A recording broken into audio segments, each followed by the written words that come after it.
A gente tem o Canadá, um dos países mais importantes na Aliança Ocidental, o grande vizinho dos Estados Unidos, sem governo. Temos a França, crise de governo. Temos a Alemanha, crise de governo. Mas, além das crises de governo, temos pelo menos os Estados Unidos, o presidente hoje foi certificado. Não devia ser notícia, mas 4 anos atrás, na certificação do vencedor das eleições, deu aquele quebra-pau do qual está se falando agora, principalmente. Confira na reportagem da enviada especial da CNN a Washington, Mariana Giangiacomo. A responsável por comandar a certificação de Donald Trump como próximo presidente dos Estados Unidos foi a vice-presidente e adversária do republicano na disputa, Kamala Harris. Kamala D. Harris.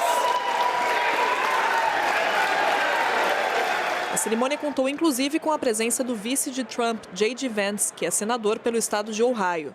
A certificação de Donald Trump como próximo presidente dos Estados Unidos correu como esperado, foi protocolar. A cerimônia contrastou bastante com o caos que aconteceu em 2021, quando o republicano incitou uma multidão contra o Congresso para tentar impedir a certificação da vitória de Joe Biden. One of the most important pillars of our democracy is that there will be a peaceful transfer of power. And today, I did what I have done my entire career, which is take seriously the oath that I have taken many times to support and defend the Constitution of the United States. Donald Trump vai assumir a presidência no dia 20 de janeiro, mas o republicano tem moldado a geopolítica global antes mesmo de voltar à Casa Branca.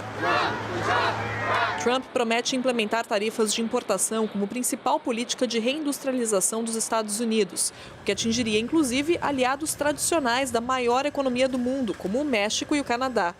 No vizinho do norte, a agenda de Trump desencadeou uma crise que, nesta segunda-feira, culminou com o anúncio de que o premier do país, Justin Trudeau, vai renunciar. Trudeau continua no cargo até que o Partido Liberal encontre um novo líder para comandar o governo e disputar as eleições parlamentares deste ano. This country deserves a real choice in the next election, and it has become clear to me that if I'm having to fight internal battles, I cannot be the best option. Pesquisas de intenção de voto apontam que os conservadores devem conquistar a maioria no parlamento.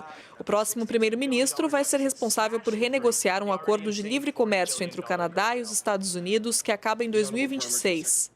Nas redes sociais, Trump respondeu ao anúncio de Trudeau com uma publicação defendendo que o Canadá se torne o 51º estado da Federação Americana. Juntos, que grande nação seríamos, escreveu Trump. Lorival Santana, os veteranos de cobertura internacional como você, eu, boa parte do meu tempo passei lá fora, ou como enviado especial, ou como correspondente, a gente pode dizer fascinating times. Que período fascinante que nós estamos vivendo. A gente vê desaparecer lideranças de países essenciais na Aliança Ocidental, ao mesmo tempo em que Trump assume a Casa Branca. A gente vê, por exemplo, a primeira-ministra da Itália indo a Mar-a-Lago, na Flórida, uma espécie de procissão. Romaria. É romaria, melhor ainda, é romaria. Não sei quem carrega o andor, mas vai a uma romaria, Mar-a-Lago. Qual é a sua avaliação da entrada de Trump, agora formalmente, na política internacional? Bom, acho que ela é marcada pelas relações pessoais, né? Tanto que o que essas pessoas procuram fazer é adular o Trump, sabendo que a adulação é importante para impactar as decisões dele. E uma coisa é certa sobre ele, né? Ele diz que a palavra que ele mais ama no dicionário é tarifas, né? E é a forma como ele substitui a projeção de poder dos Estados Unidos, né? O poder militar, o engajamento dos Estados Unidos com os seus compromissos, com os seus aliados. Ele rejeita isso e coloca no lugar uma estratégia mercantilista de obter superávites ou de diminuir os déficits comerciais que ele tem, que os Estados Unidos têm, e tentar trazer as fábricas de volta, mesmo que isso cause inflação, como já foi de sobra advertido, né? Então, acho que entra um tipo, respondendo então, as relações deixam de ser pautadas pelos compromissos, pelas alianças, pelos acordos, pelo que foi assinado, pela tradição das relações, dos alinhamentos, das parcerias, e passa a ser pautadas pela forma como cada um desses governantes consegue lidar com ele. Então, embora a saída de Trudeau seja motivada por problemas internos, como a inflação, o preço da moradia, a rejeição da imigração, do imposto sobre o carbono, o imposto federal sobre o carbono, mas tem também um componente disso, da sensação de que o Trudeau não é a melhor pessoa para lidar com os Estados Unidos, que são um destino de 80% das exportações do Canadá. 80%, olha isso. Igual o México, né? O México também, 80%. Em razão de um acordo, né, de livre comércio que foi firmado nos anos 90, né, e que era ali um consenso entre republicanos e democratas e tal. Então, tudo isso mancha muito a imagem dos Estados Unidos como um aliado confiável, um parceiro comercial confiável, um país que, então, rasga contratos. O que é incrível a gente dizer isso sobre os Estados Unidos, né? Porque talvez o maior ativo dos Estados Unidos seja exatamente a questão dos contratos, da estabilidade jurídica Naquela do ideia, país. você prefere discutir seus problemas em Pequim ou num tribunal em Nova York? Exato. Claro. Agora você pode recolocar essa questão. Deixa eu colocar esse ponto que o Lorival está mencionando, Christopher, porque no comunicado de hoje da Eurásia, do Ian Bremmer, há uma frase tão forte que eu sou obrigado a ler aqui, traduzindo diretamente. Nós estamos indo de volta para a lei da selva.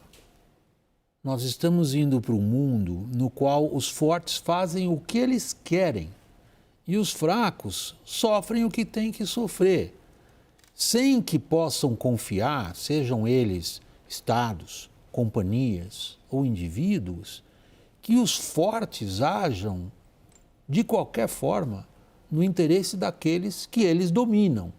É um mundo horroroso. E o último parágrafo diz que a Eurásia está otimista, Christopher. Pois é, tudo depende do seu ponto de vista, não é, William? Mas eu diria que, assim, quando a gente olha o relatório que a gente soltou hoje, essas palavras que você citou, tem dois componentes, né? Nós estamos vivendo um período onde instituições multilaterais de governança, seja o lado de comércio, seja o lado de segurança, seja o lado global da ONU, ou instituições multinacionais financeiras, representam uma ordem geopolítica que não existe mais, né? Onde os países que criaram instituições não são mais os países dominantes geopoliticamente e economicamente. Então, existe uma falta de representatividade dessas instituições, isso é um problema que já vem acumulando há décadas, né?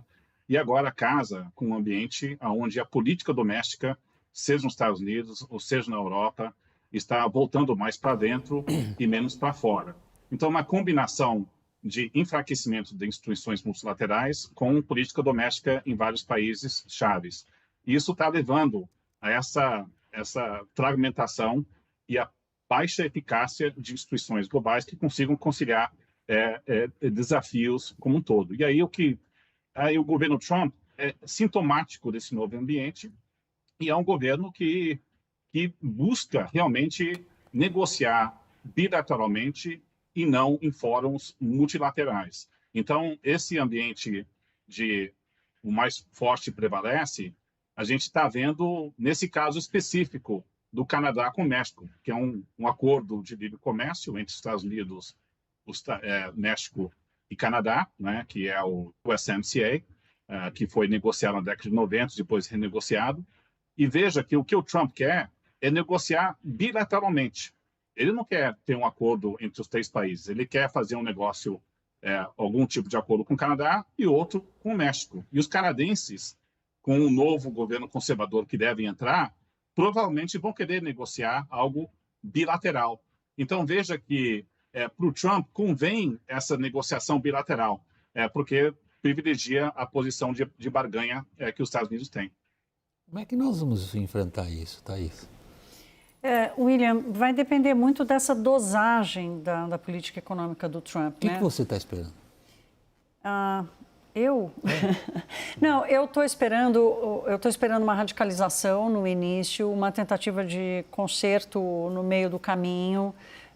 E as coisas já vão ter sido atropeladas, né? O Banco Central dos Estados Unidos não vai conseguir baixar os juros, dificilmente vai conseguir baixar mais uma vez os juros agora nesse início do mandato do Trump. Hoje, por exemplo, uma notícia do Washington Post dizendo que as medidas de tarifas iam ser mais moderadas, fez um rally no mercado no mundo inteiro, até o Brasil pegou carona nisso. O Trump foi para as redes sociais dizer, não é nada disso, eu vou baixar a tarifa em tudo. Então, por isso que eu falei da dosagem, o quanto ele vai dosar esse início, quanto ele vai radicalizar nesse início e como é que vai se dar essa moderação se ela chegar no meio do ano.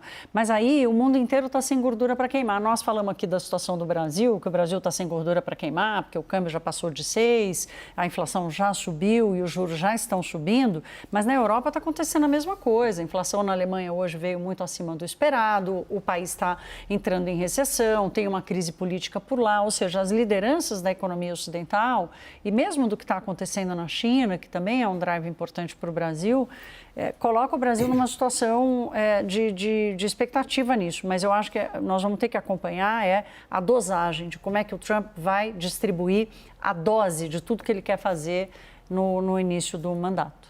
E quem a gente está esperando em Brasília do Trump, hein, Daniel?